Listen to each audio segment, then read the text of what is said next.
श्री अखिलेश यादव की सपा सरकार ने प्रदेश में SC ST का सरकारी ठेकों में आरक्षण खत्म कर दिया। जब सपा पावर में थी तो सपा सरकार ने प्रदेश में SC ST का सरकारी ठेकों में आरक्षण खत्म कर दिया, जिसकी व्यवस्था पहली बार BSP की सरकार में ही की गई थी। संसद में सपा ने SC व ST का पदोन्नति में आरक्षण का बिल फाड़ दिया तथा फिर उसे पास भी नहीं होने दिया था। SC ST के छात्रों का विदेश जाकर पढ़ाई करने की योजना को खत्म कर दिया। पंचशील नगर का नाम बदलकर हापुड़ कर दिया। संत रविदास नगर का भी नाम बदलकर इन्होंने भदोई कर दिया। भीमनगर का नाम बदलकर सपा सरकार ने संबल कर दिया। छत्रपति शाहू जी महाराज मेडिकल कॉलेज का नाम बदलकर किंग जॉर्ज मेडिकल कॉलेज कर दिया। मान्यवर श्री कांशीराम जी कृषि विश्वविद्यालय बांदा का नाम बदल दिया गया। मान्य कोर्ट के निर्णय के आड़ में अनुसूचित जाति व जनजाति के कर्मचारियों का गलत तरीके से डिमोशन कर दिया गया। अनुसूचित जाति व जनजाति के छात्रों का शून्य शुल्क पर प्रवेश समाप्त कर दिया। अनुसूचित जाति व जनजाति के छात्रों की शुल्क प्रतिपूर्ति पर 60% की बाध्यता लगाकर उनके छात्रवृत्ति रोकने का काम किया गया। मान्यवर श्री कांशीराम जी अरबी फारसी विश्वविद्यालय का नाम भी बदल दिया गया। लखनऊ के गोमती नगर में डॉक्टर भीमराव अम्बेडकर पार्क जो BSP की सरकार में बनाया गया था, उसका नाम बदलकर जलेश्वर मिश्र पार्क कर दिया गया। सरकारी भूमि आवंटन में SC ST को मिलने वाली प्राथमिकता को खत्म कर दिया गया। SC ST की भूमि खरीदने को लेकर नया संशोधन लेकर आए, जिसमें बिना DN की अनुमति के कोई भी उनकी जमीन खरीद सकता था, जिससे कमजोर वर्गों की जमीन को हथियाया जा सके। इस प्रकार से सपा व श्री अखिलेश यादव का दलितों व अति पिछड़े वर्गों एवं इनके संतों, गुरुओं व महापुरुषों आदि के प्रति इनका ऐसा ये प्रेम है। क्या इनको आप दलित प्रेमी कहेंगे या अम्बेडकरवादी कहेंगे? मैं समझती हूँ ये बिल्कुल दलितों के दुश्मन है, ना ही अम्बेडकरवादी है, ये तो अवसरवादी है। मोटा प्रश्न है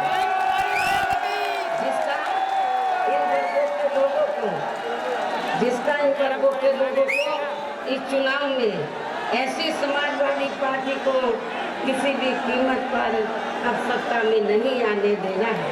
और इतना ही नहीं, बल्कि मैं तो ये भी सोच रही थी सपा सरकार के हटने के बाद शायद BJP की सरकार सपा के फैसलों को जरूर बदल देगी, लेकिन ऐसा नहीं किया गया। जिसमें सपा की तरह BJP की सरकार की भी जिससे सपा सरकार की तरह BJP सरकार की भी दलितों व अन्य पिछड़े वर्गों एवं इनके संतों, गुरुओं व महापुरुषों आदि के प्रति जातिवादी मानसिकता साफ झलकती है। इसलिए इस चुनाव में सपा के साथ साथ BJP को भी हमें सत्ता में आने से जरूर रोकना है। इसी प्रकार भारतीय जनता पार्टी की सरकार की भी नीतियाँ व कार्यशैली अधिकांश यहाँ जातिवादी, पूंजीवादी एवं RSS के संकीर्ण एजेंडे को ही लागू करने पर टिकी रही हैं। ये हमारी पार्टी ये चुनाव उत्तर प्रदेश की सभी विधानसभा की सीटों पर अकेले अपने बलबूते पर ही पूरी तैयारी व दमदारी के साथ लड़ रही है। इसके साथ ही यहाँ सन 2007 की तरह फिर से अपनी पार्टी की पूर्ण बहुमत की सरकार बनाने के लिए लड़ रही है, ताकि आपको वर्तमान में भाजपा के चल रहे जातिवादी, संकीर्ण, अहंकारी व तानाशाही तानाशाही वाले शासन से मुक्ति मिल सके। इसके साथ ही हमारी पार्टी ने पूर्व की तरह इस चुनाव में भी बीएसपी से जुड़ने की तादाद को ध्यान में रखकर फिर उसी अनुपात में ही यहाँ सब समाज के लोगों को टिकट भी दिए हैं। और अब इस चुनाव में आप लोगों को अपना वोट कांग्रेस, बीजेपी, सपा व अन्य विरोधी पार्टियों को न देकर केवल अपनी एकमात्र हितैषी पार्टी बहुजन समाज पार्टी को ही देना क्यों जरूरी है, इसे आप लोगों को समझना होगा। हालांकि इस संदर्भ में आप लोगों को ये मालूम है कि आज़ादी के बाद शुरू में काफ़ी लंबे समय तक केंद्र व उत्तर प्रदेश सहित देश के अधिकांश राज्यों में भी कांग्रेस पार्टी की ही अकेले यहाँ सरकारें रही हैं, किंतु इनकी गलत नीतियों एवं गलत कार्य प्रणाली की वजह से ही अब ये पार्टी केंद्र के साथ साथ बहुत पहले ही यहाँ उत्तर प्रदेश की सत्ता से भी बाहर हो चुकी हैं।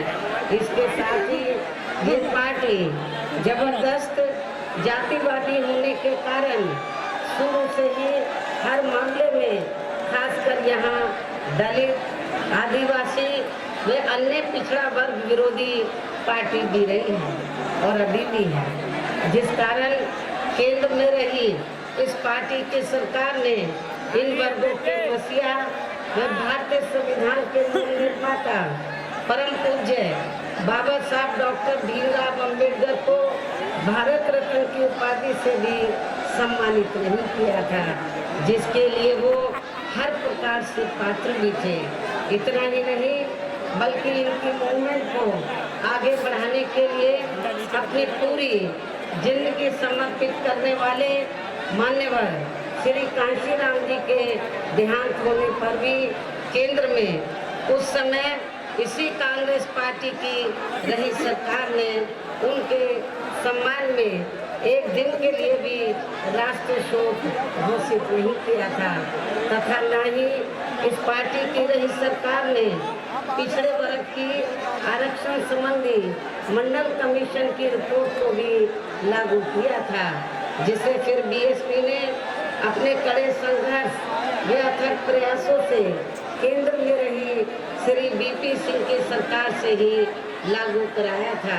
साथ ही इसी सरकार में ही बाबा साहब डॉक्टर भीमराव अम्बेडकर को भी भारत रत्न की उपाधि से सम्मानित किया गया था, जो इनके अपार अनुयायियों की बरसों से ये दिली चाहत की थी। लेकिन अब केंद्र व अधिकांश राज्यों की भी सत्ता से बाहर होने पर यही कांग्रेस पार्टी खासकर दलितों, आदिवासियों व अन्य पिछड़े वर्गों के वोटों की खातिर आए दिन किस्म किस्म की नाटकबाजी करती रहती है, जबकि इन वर्गों के मामले में इस पार्टी की सच्चाई तो ये है कि कांग्रेस पार्टी जब सत्ता में होती है और इनके अच्छे दिन होते हैं तो तब इस पार्टी को इन वर्गों का विकास व उत्थान आदि याद नहीं आता है, तथा न ही इनको महिलाओं की भी भागीदारी याद आती है।